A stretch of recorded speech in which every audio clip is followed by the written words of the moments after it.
వైసీపీలో చీలికట 7 ఒక గ్రూపు అయితే అసలైన వైసీపీ వారిదే.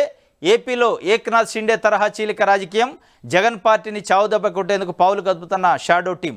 జగన్కి జలకి ఇవ్వనున్న 7 ఎమ్మెల్యేలు, పార్టీలో మిగిలేదు ఆ 4 7 మంది జట్టు అయితే అసెంబ్లీలో గుర్తింపుతో పాటు ముందు వరుసలో సీట్లు కేటాయింపు. అధినేత వ్యవహార శైలిపై లోపల రగిలిపోతున్న ఆ 7 గెలిచినా నియోజకవర్గంలో తిరగలేకపోతున్నామంటూ ఆక్రోశం. జగన్తో అటకాగితే రాజకీయ భవిష్యత్తు లేదన్న భయము ఉందట. వైసీపీలో చీలిక వస్తుందని దిశ పేపర్ ఒక వార్త రాసింది.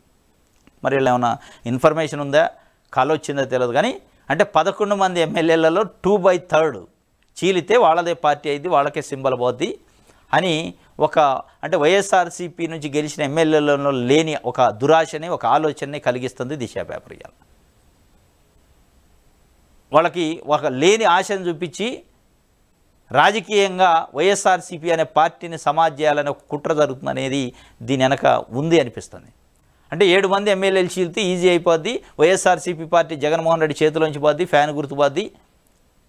వాళ్ళకు ముందు సీట్లు వస్తాయంటే వీళ్ళకి వెనక సీట్ వచ్చినా ముందు సీట్ వచ్చినా అసెంబ్లీలో మాట్లాడేది ఏముంది?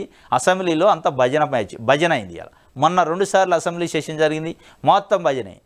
మనకంటే మించినోడు లేడు, మనం దేశాన్ని ఉద్ధరిస్తున్నాం, రాష్ట్రాన్ని ఉద్ధరిస్తున్నాం అని చెప్పుకోవడం తప్ప చంద్రబాబు నాయుడు గారిని, లోకేష్ గారిని పొగట్టడానికి అసెంబ్లీ ఉంది తప్ప ప్రజల సొమ్ముతోని ప్రజల సమస్యలు మాట్లాడలే, గాలికి వదిలేశారు. ఇక దాంట్లో ముందు కూర్చుంటేంది, వెనక కూర్చుంటేంది.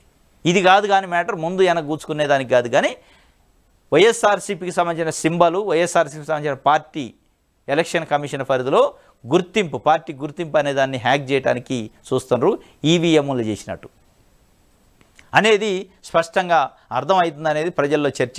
ఇది మొత్తానికైతే జగన్మోహన్ రెడ్డిని ఇబ్బంది పెట్టే కార్యక్రమం చేయబోతున్నారు అనేది స్పష్టంగా అర్థమైంది. 7 ఎమ్మెల్యేలని ఎట్లాగో చీల్చే కార్యక్రమం చేస్తారు.